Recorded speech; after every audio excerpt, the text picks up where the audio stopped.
Okay, this is for 114C Hyde.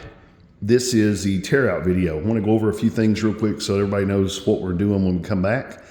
Customer tells me he has a brand new hop for this, so we're getting rid of the old countertop. The sink base was absolutely trashed. As you knew, it completely fell apart. The base 30 that was here, we left in the front room. We'll see that in a minute. The base 15, the base 12 are in the front room along with the drawers. So we're getting a new top for the 15 and the 12, a left-hand side splash. We're getting a side splash for the island and the island top. Everything here I've turned off. I turned the power off to the dishwasher, turned the power off to the disposer. Supposedly it's off. Now, one thing I want to let you know, I tested the dishwasher before I started, and it did pump, it did run, so everything works in it. It's just really nasty inside. The disposer, though, did not turn. It had the thermostat on the bottom, the actual pop-off button. It was popped, so I reset it, and then I turn it, and it's locked up solid.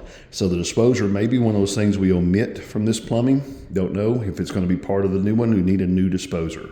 We'll go in here and let's look at that in a second. Installer. This is the space that you're actually working in as far as putting the new cabinet in. So when we start looking right there, you've got the actual collar at the bottom. There's just enough room there to cut that and replicate that.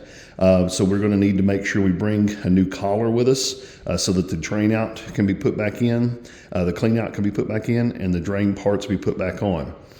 The connection and reconnection of this is supposed to be the exact same thing. So when you just add the actual collar to the bottom, maybe a small piece of pipe, this should connect right back up if we use a disposer again. We kept the handles and knobs off the other cabinets. As far as this stuff here, all of it's coming up when they do the new floor. A little bit of a sponginess here on the bottom. So all of that is actually going to be looked at, I guess, when they take it up, see if there's any damage under there. Let's take a look at the appliances. Here's the base 30 drawer front that had the mark on it, but I do have the knob here from it. Have the knob and everything from the 15 drawer boxes. Here's the 30 drawer base. Here's the 15 and the 12. Both are here. We do have the knobs off the front of the doors for the sink base that we're hauling away. This one here, the dishwasher, like I was telling you, actually it's going to have to be very well cleaned inside before it can be reused, but it is running. It did pump water, so no problem there. This is the disposer. I wrote bad on it to make sure you guys know that that one's bad. That is a Badger 1 is what that is. And I wrote back here, tested good, and then date on it.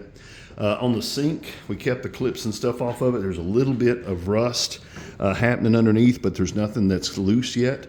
So the sink should go right back down. One thing to note about the faucet on this one, the faucet has been leaking around the base plate.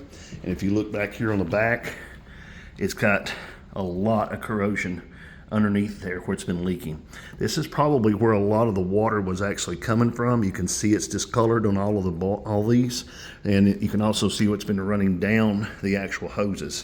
So a new faucet probably would not be a bad idea, because you're probably going to end up putting it right back and having a leak again if we don't do that. Stove came out okay. Just needs to be cleaned, of course.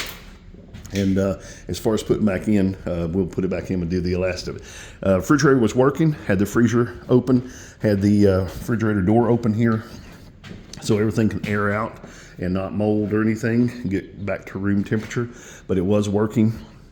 Whenever we unplugged it, I just leaving it unplugged, leaving it open. That should be everything. We did hold this here. This is just a frame that came off the wall, so we don't want to throw it away. We're going to probably reuse some of those parts we go to reinstall. If you have any questions about anything, feel free to call me.